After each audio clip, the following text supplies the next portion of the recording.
Touhou Project, the series about funny girls who approach every problem with violence and then drink alcohol about it. It's been a part of my life for about 10 years now, and even though interest went here and there, I always end up coming back to it. Coming back to the beautiful and deep world of Kensokyo where the stories take place, with the varied and ever-growing cast of characters that live in it. And of course the games. That's what the series originally started as, it's how I got started with it in the first place, and they obviously remain the most important part of Touhou.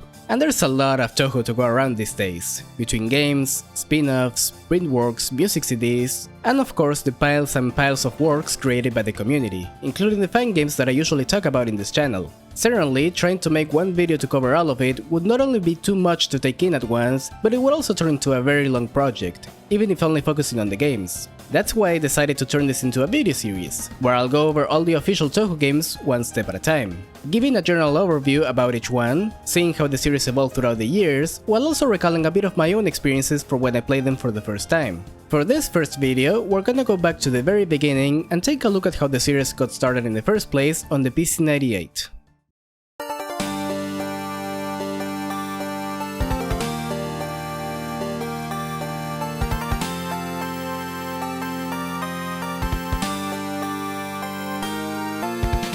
The Touhou Project would spend its early days on the NEC PC-9800, or just PC-98, a series of computers that were only available in Japan. A young Junya Ota, more commonly known as Sun, released 5 games for the system between 1997 and 1998, developed during the time he was attending the Tokyo Denki University as part of a student group called Amusement Makers. The first 2 games would be released simultaneously on August 15, 1997. Let's start with the first one, Touhou Reiden, highly responsive to players. While it was sold in 1997, according to Sun, the game was finished almost 2 years before that in 1995. This first game was very different from the Touhou we all know today, with gameplay that's similar to Arkanoid instead of the vertical scrolling from the later games. You play as the one and only Hakurei Reimu, running around bouncing this yin-yang orb to break all the blocks in each stage, and she has plenty of means to do that, shooting amulets at it, smacking it with her purification rod, kicking it in various ways. She can also just use a bomb to break all the blocks at once. Truth is, this is probably the most versatile Reimu that has appeared in a mainline game. She's also the worst Reimu because she can't do almost anything herself. The orb is what interacts with most things in the game. But speaking of Reimu's moves, a bunch of them are performed by doing combos with the arrow and attack keys and just... why though? It's very hard to do them in the middle of all the shit going on, and except for the slide, I didn't find them particularly useful. But guess what? Bombs also require a combo to pull off. Yeah, this is the only game without a dedicated bomb button. There's actually 2 ways to do it, and they are both very easy to pull off, which makes sense, bombs are something you want to use often, but that's a problem because it's also very easy to set them off by accident. A lot of times I ended up wasting bombs just because the game recognized the input for it and I just sat there like, okay, we're doing this now I guess. I like the idea of wanting to add more depth to an otherwise very simple game, but it just doesn't work here at all in my opinion. There are 20 stages in total, with every 5th one being a boss fight. Something interesting about this game is that it has alternate paths. After completing stage 5, you get to choose between the Makai and Hell routes, each with a unique set of stages, bosses and endings. Boss fights are really awkward in this game. You have to hit them with the yin-yang orb and that can get pretty tricky. For starters, the physics aren't the best in this 1997 dodging game, so I was never really sure of how I had to hit the orb for it to fly where I wanted to. Add to that the fact that bosses have weird hitboxes and move around a lot, and yeah, these are not very fun to get through. Not to mention, you also have to dodge the bullets they shoot, as well as the orb itself, because yes, it will kill you if it touches Reimu directly. And while this is the first Touhou game, it is no exception. One hit and you're out. At least whenever you lose a life you get a bomb back, and if you're out of extra lives, this will do damage to bosses too. If you lose all your lives, you can use a continue to restart from the beginning of the stage, and thankfully these are unlimited. The only penalty is your score resets and you get locked out of the good ending, which isn't that big of a deal because there is no story in this game.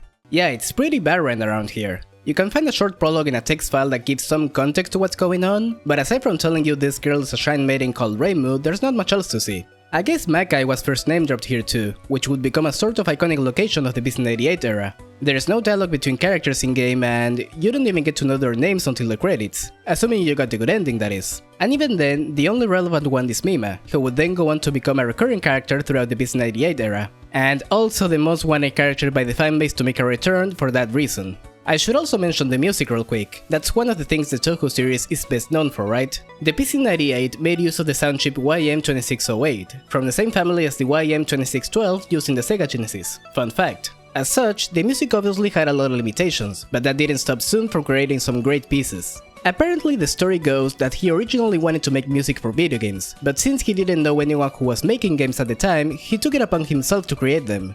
As you do. Being Sun's first work, the music of Halo Responsive to Prayers is really primitive compared to other games, even within the PC-98 ones, but you can still hear a little bit of his style starting to come through in the soundtrack.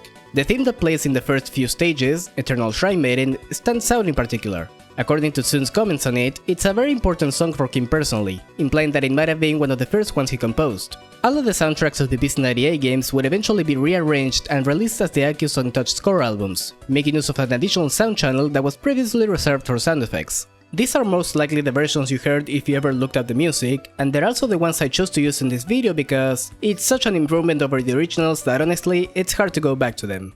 This was the game I first tried out when I found out about Touhou. I mean, it made sense to me to want to start from the very beginning of the series. I knew that this first game wasn't gonna be the shooting game with elaborate patterns that I heard so much about, but I still wanted to see it for myself. Probably played it for about 15 minutes before shooting the game off. It was hard as balls, I didn't know the controls very well, and I just wasn't having fun with it, a sentiment I still maintain to this day.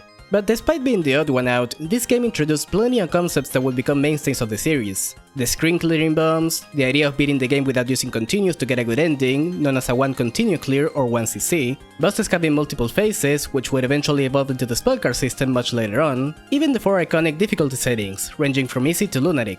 Speaking of, there is also a hidden rank mechanic which is a bit confusing to talk about since the difficulty setting is also called rank in PC-98, but it has nothing to do with that. Basically, this rank works in the background, increasing the speed of the bullets as you do well and decreasing it whenever you get hit. It would appear in every single game from some time, and while the way it works is a little different in each one, it's basically the same thing, so I won't bring it up again until it becomes relevant.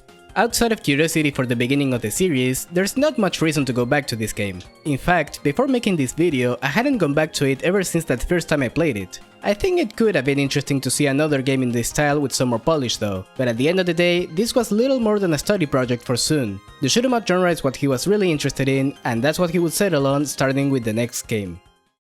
Something interesting to consider is that in 1997, the concept of Danmaku, or bullet hell, was still very much undefined, and even now that things are more clear, it still remains a very niche style. While Sun doesn't like taking credit for the birth of the genre, he was still one of the first to attempt to turn those ideas into something concrete, and you could even see some of that in Halo Responsive to Prayers with all the barrages of bullets. Also, I have no doubt that you can point to Touhou's popularity as one of the reasons for the rise in bullet hell aspects in other kinds of games as well. But the first game where he would truly begin exploring the concept was Touhou Fumaroku, A Story of Eastern Wonderland. This was of course the game I tried out after being disappointed with Halo Responsive to Prayers, and while I did spend more time with it and probably beat it, I don't remember, it was still a far cry from the Touhou I had seen. This is where I gave up entirely on the PC-98 games and made the jump to Windows, but we still have a way to go before we get there.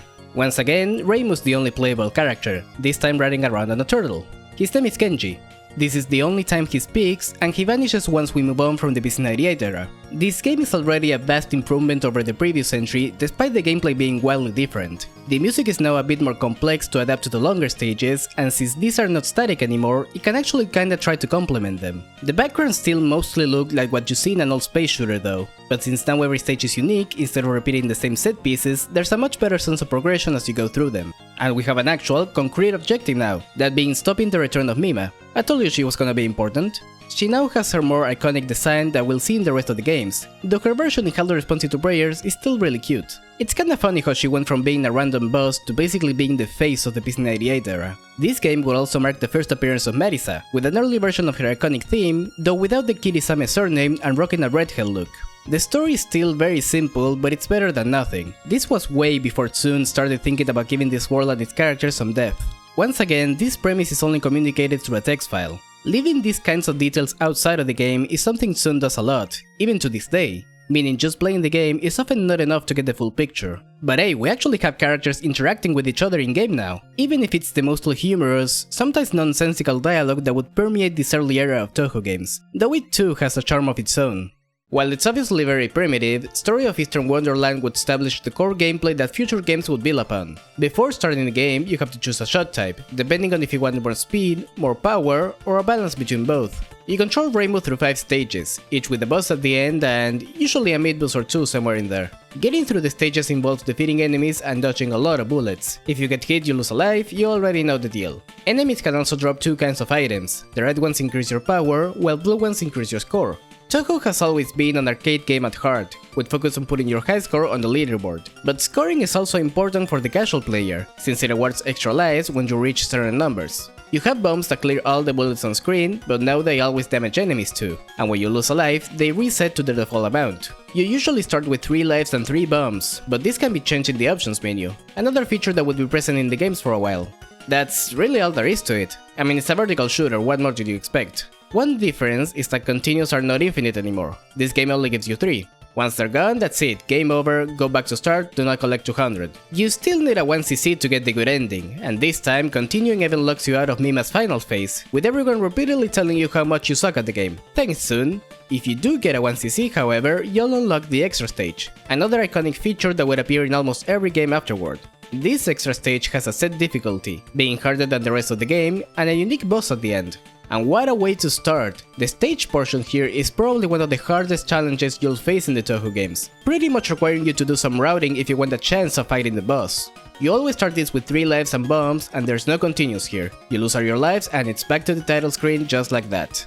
So once again, this game set a lot of elements that would go on to become hallmarks of the Touhou series. Not so much with the next game though, because Sun just couldn't help himself and decided to change up the gameplay once more for his third game, though in a much less radical way. The next 3 games I actually wouldn't play for a very long time. After experiencing the newer games, I had very little desire to go back to PC-98. That has obviously changed now, and now I love these games just as much as the rest of the series. However, there is one that I just can't get used to no matter how many times I play it. Touhou Yu Mechiku, Phantasmagoria of Team Dream was released on December 29th, 1997. That's 3 games in a year, by the way. Well, technically 2 because of that detail about highly responsive to prayers, but still, goddamn. So as I mentioned, this game would be a little different. The core vertical shooter gameplay is still present, but this time, instead of going through stages, the whole game is one-on-one matches against other characters. Well, I say one-on-one, but this is a very indirect way to go about it. Each character gets their own screen where they have to dodge bullets, with ways to make it harder for the opponent. Basically, you're waiting for the other guy to fuck up first. As playable characters, we have the returning Reimu, as well as Marisa, now a Kiri-sameyan with dyed hair, and Mima, along with 6 entirely new characters. 2 of which need to be unlocked, none of which would be ever mentioned again.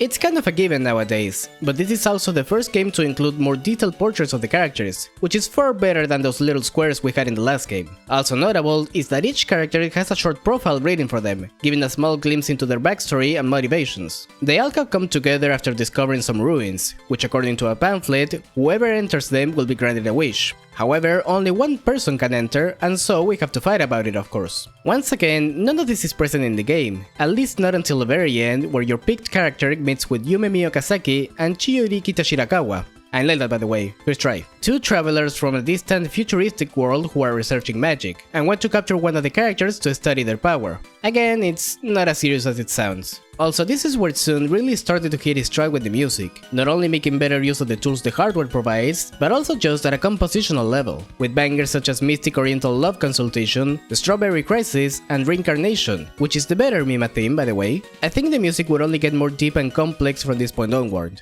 Anyways, throughout the game you battle against every single character, including the one you picked, with the last 2 matches always being against Chiyori and Yumemi respectively. The objective in every match is depleting the opponent's health bar while trying to not let the same happen to you. As mentioned, it mostly plays like the last game, with a few differences. Now you have to tap the shoot button to get your regular shot, since holding it will charge the spell bar at the bottom, though you need to first fill it up by defeating enemies. Charging the spell bar unleashes different attacks for the opponent to dodge, from weak bullets that can be cleared with enemy explosions, special bullets that can't be cleared, to spawning a boss version of your character that will attack until defeated, and your opponent will also do the same to you. It's a bit awkward getting used to this system, but learning it is crucial to winning the matches, even if the AI progressively starts to not give a shit about what you throw at it. You once again have access to bombs, which clear everything in your screen, but you only get 2 of these per match, so you have to be sure of when you wanna use them. 2 extra lives this time though, and you gotta restart the match from the beginning if you lose one. However, continues are still a thing, and you can get to the ending no problem if you use them, though a 1cc is required to unlock Chiyori and Yumemi as playable characters. Oh, and by the way, every single character has their own ending, so you're gonna be here a while if you wanna see all of them. There's a surprising amount of depth to this game, a lot of which I wasn't even aware of before revisiting it for this video. It's kind of an amazing feat for being the man's third game. Not to mention, it's a very unique concept all in all. Who would have imagined a Damaku fighter would work so well? Well, I say that, but it's clearly a bit clunky in some areas. Remember, we're still on the PC-98 here. The opponent's AI can be straight up unfair at times too. I've had runs where they would just not take damage for a good while, even when throwing my entire arsenal at them. Especially with Yumemi. I mean, makes sense, she's the final boss, but you think you can ease up a bit here? Of course, being a fighter of sorts, this game does have local multiplayer, which I'm sure must be a lot of fun. If you really wanted to play this with someone else though, I'd say there's a much better way to do it, but that's for another time. After making a stop to try something different, Sun would go back to the gameplay from Story of Eastern Wonderland and finally settle on that for his game series going forward. Starting with the fourth game, and my personal favorite from this era, Touhou Gensokyo Lotus Land Story, released August 14th, 1998. As you might have guessed, yes, this is the first time Gensokyo is ever mentioned in the series, even if only as part of the title.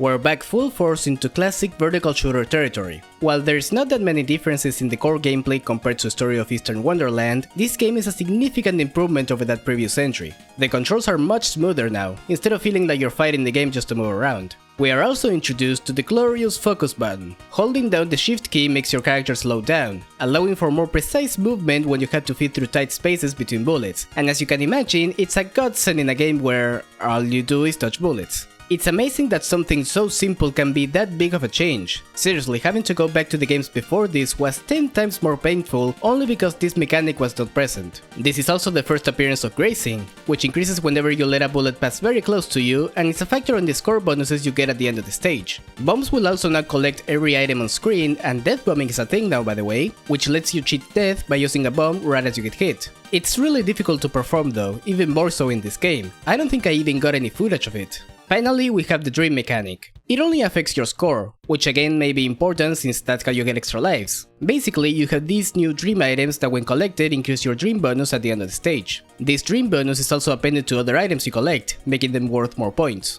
Oh yeah, and bosses have a health bar now, which, again, doesn't seem like that big of a change, but it's a good indicator of the risk you can take, so appreciate that. We have two playable characters this time, Reimu and Marisa, the iconic duo that will be present in every game from now on. And while things vary a lot between games, the differences in both of them are always kinda the same. Reimu is the slower, safer option with a homing attack that's good at crowd control, while Marisa is faster and more powerful, but harder to control and with less overall coverage. Their main motivations are also shown here. Marisa is always on the look for more power to better her magic skills, while Reimu just wants to kill.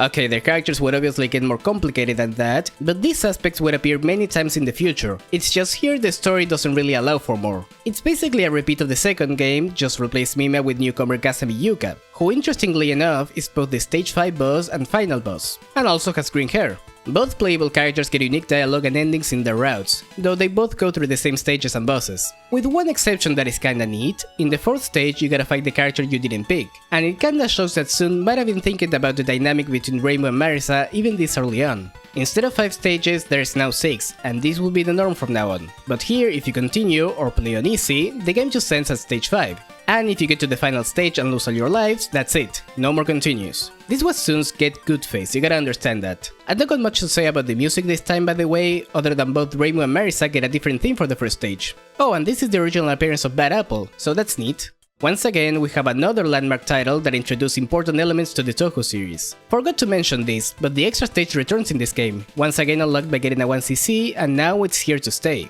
They are a great challenge for people looking for a little bit more out of the games, without heading into the higher difficulties that can be quite steep. But anyways, let's move on to the final game in the PC-98 saga, Touhou Kaikidan Mystic Square. Released on December 13, 1998, it was Sun's last entry for PC-98 systems. And it might be the one I spent the least time with since, well, gameplay-wise, there's really nothing new to talk about. We have 4 characters to choose from, now including Mima and Yuka from the previous games, each specializing in a different area. This villain to quote-unquote hero is something that we would see a lot throughout the series, though once again, every character has their own motivation for setting out on a journey, be it good or bad. Again, the story is nothing out of this world. Actually, that's a bad way to phrase that, because it does happen outside of this world, in Makai to be exact. Remember Makai? Yeah, we're going back there after not showing up since the very first game. I did mention it being an iconic location in the highly responsive to prayer section, but it was Mystic Square the game that really made it memorable, since we get a bit more insight into what this place really is, and even meet its creator Shinki, appearing as the final boss of this game. A neat thing that happens for the first time here is that every character you encounter is part of the same group, and all are related to one another in some way. I mean, everyone is implied to be a creation of Shinki, if not outright stated that way, which you could also tie to the first game as well, even if according to Sun it's not related in any way. The point is we would start seeing this kind of interconnected casts more often from now on, making them stand out more and allowing for more interesting writing. Though the one-off characters would always be there some way or another.